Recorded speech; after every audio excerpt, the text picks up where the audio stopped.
Hello, kindergartners, and welcome to another online story time. I'm Miss Stephani, the Children's Library at the Page Public Library, and today I'm going to be sharing some books on migration.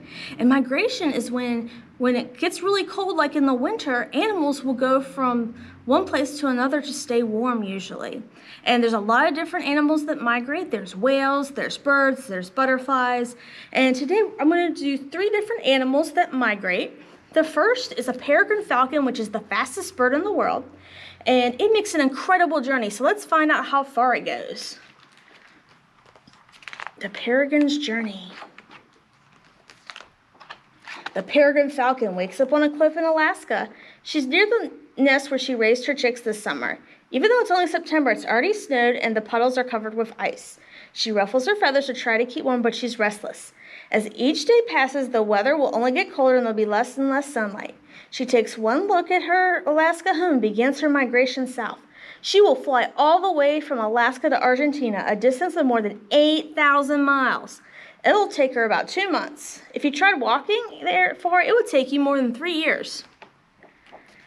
The peregrine flies over the Yukon. You may wonder how she knows where she's going. She doesn't have a map or a compass, but she has something even better, instinct. She was born knowing where to fly. She also has very good eyesight, so she sees the coastline, the river, and some mountains with peaks. The peregrine arrives in British Columbia, Canada. The trees are so thick and grow so close together that she cannot see the ground. She has already flown 100 miles today. Through an opening in the trees, she sees a freeway.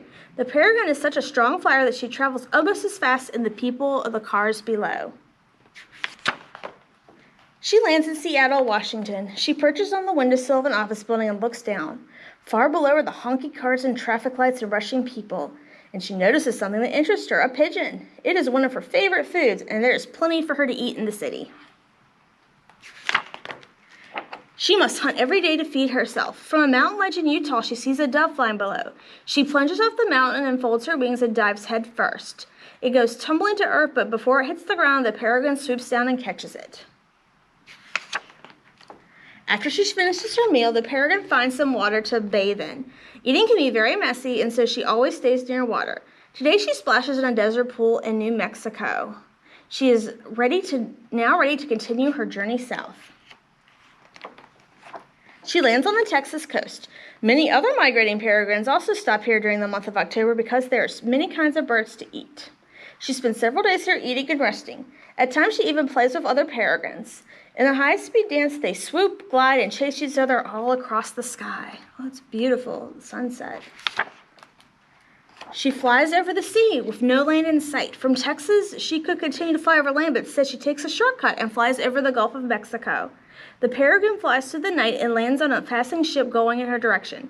She perches on the ship's mast and gently closes her eyes. After a few days, she reaches land and is flying over Guatemala. She feels the winds pick up. Strong winds can be good or bad for the peregrine. If they are going in the wrong direction, they may blow her off course. If they go in the right direction, they can help her fly with a lot less effort. Today, the winds are blowing south and she glides on them for hours, hardly flapping her wings. While flying over Panama, the peregrine sees a flock of swanson and broad-winged hawks flying across the same route. These birds can fly in huge flocks up to 10,000. There are so many that they seem to block the sun. The peregrine joins these birds on their migration. The peregrine flies over a forest that looks like an enormous green ocean. She is over some rainforests of Colombia. She dips her head into a waterfall, taking long drink breaks. And after shaking her feathers dry, the peregrine flies straight up until she is again soaring over the lush green trees. She continues flying south until she's over the rainforest of Brazil. The sky turns gray, thunder strikes, and raindrops start to fall. It is hard for her to see through the clouds, but she keeps going, and then she closes her eyes and takes a nap in the late afternoon, but she is nearing the end of her journey. The sunset comes and the peregrine lands for a night in the woodlands of Bolivia. When she's asleep, a great horned owl flies silently by, beating its powerful wings. The peregrine does not have many predators, but this one creature she should be aware of. The fierce bird could hunt her at night, but tonight the peregrine is lucky. The owl does not notice that she is carefully nestled between the tree branches. The peregrine arrives in Argentina. Surrounding her are miles and miles of swaying grass with eucalyptus trees scattered here and there. She lands on the tallest tree and rests. This is the end of her journey. It's been 2 months since she left Alaska, 8,000 miles away. And next March, she will make the long journey back to Alaska where she will raise another family. But for now, she is home. The end. All right, that was an amazing journey. And while it's really cool to see like a bird like a falcon, which is very powerful and take care of itself, make a long journey, did you know that the tiny hummingbird can make that journey as well? And so this is called Tiny Bird, a Hummingbird's Amazing Journey. Let's see how far the hummingbird goes. Today is the day. In the yard, the orange flowers open their petals to the sun. A tiny ruby-throated hummingbird is feeding, just 3 inches long. Tiny bird hovers over a blossom as if it's hanging from an unseen thread. Whirl! Its wings flutter more than 50 times a second, so fast it is nearly invisible. Zip! It darts up. Zap! It flits down. It is like an acrobat in the air. It delicately dips its beak into the heart of each flower, extracting precious nectar. It will need as much food as it can gather for the hard trip ahead. The flowers are fading. The leaves are turning yellow. Autumn is coming. So born in this northeastern yard, Tiny Bird has explored every inch, but now it feels a pull and knows it must go. It must leave this familiar place and fly to a far-off winter home. And today is the day, and it begins an amazing journey. It flies low, skimming the tops of trees. Zoom! It speeds along, sometimes nearly 30 miles an hour. It sees everything below. Its eyes are sharp. Diving down, it spots the blue flowers which to feed. Jab poke. It also snatches a passing fly and even raids a spider web. More fuel for the long trip. Whoosh! Oops! Danger! Quick! Tiny Bird zigzags out of the path of a hawk, reeling from the whoosh of its enormous wings. A close call. Day after day, farther and further, pausing to rest here and there along the way, Tiny Bird travels southward, yet it feels like it must going. The most difficult part of its journey is soon to come. The Gulf of Mexico lies waiting. Dark blue, it glistens in the sun. Tiny Bird lingers for a moment, and then, quick as a blink, it grabs one last mosquito, and then in the air, it makes its nonstop flight for more than 20 hours. Can Tiny Bird make it? Many hummingbirds never do. Far as the distant shore, there's nothing but sea and sky. Tiny Bird makes its way, staying just inside the curves of the wave to protect itself from the onrushing wind. Watch out! A fish leaps out, its jaw snapping, narrowly missing the tiny bird. As the sun sets, the dark clouds form. A sudden storm stirs up the sea. Tiny Bird struggles, fighting through the wind and pelting rain. Thunder crashes. Boom! Tiny Bird begins to falter. Its wings go heavy, ever closer to the dangerous water. Finally, the winds die down. The storm moves on. And a small fishing boat rocks. A resting place. Tiny Bird perches lightly on the bow of the wooden ship, gathering strength. Then into the night again.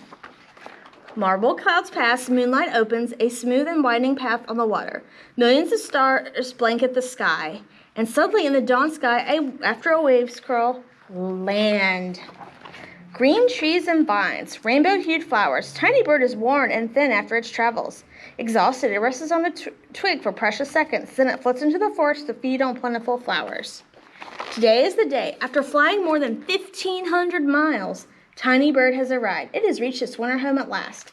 In the spring, it will return, flying back to the same yard it has left so many months earlier. But for now, Tiny Bird rests and feeds, flickering from flower to flower. Today is the day. The end. All right, and let's read one last book about migration. This one's kind of funny because it's called The Little Butterfly Who Could, and it's kind of joking because butterflies make the same journey like the peregrine and the hummingbird across the Gulf of Mexico, and this one's trying to make a big deal out of it. Hey, have you seen a group of migrating butterflies? They went that way. Woohoo, I'm so close. Yeah, only 200 more miles. 200 miles? How am I supposed to travel that far? You fly. Can I take a plane? No. A hot air balloon? No. A blimp? No. Then I'll never be able to make it.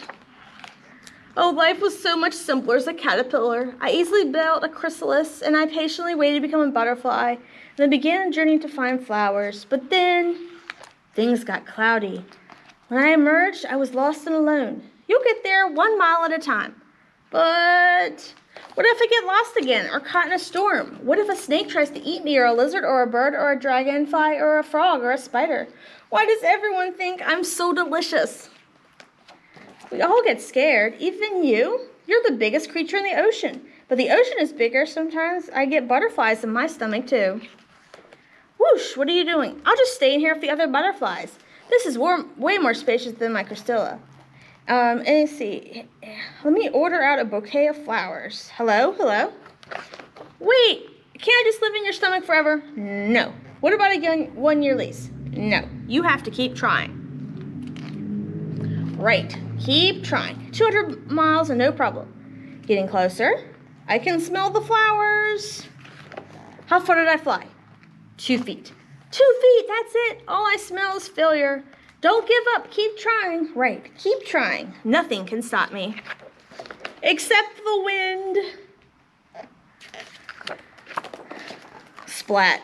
Right back where I started. I'll never get there. You're not there yet. Believe that you can. Wow. Okay, believe you can do it. You were born to fly. The only thing you have to fear is everything. At first you won't succeed. Stop trying? No, at first you don't succeed. Fly, fly again. Go find your way. I got this. Stay on track. Wind at my back. Don't get eaten. Keep trying. Keep flying. Keep trying. And 200 miles later, I did it. You found your way. You know, there's nothing I can't do when I believe in myself. I could fly 1,000,000 more miles. That's great. Now eat up before we go dormant. Dormant? What now? You know, stay still all winter. Right. Stay still all winter. No problem. How long is winter? The end. Well, thank you so much for joining me for story time today. I look forward to sharing more books with you soon. Have a good day. Bye.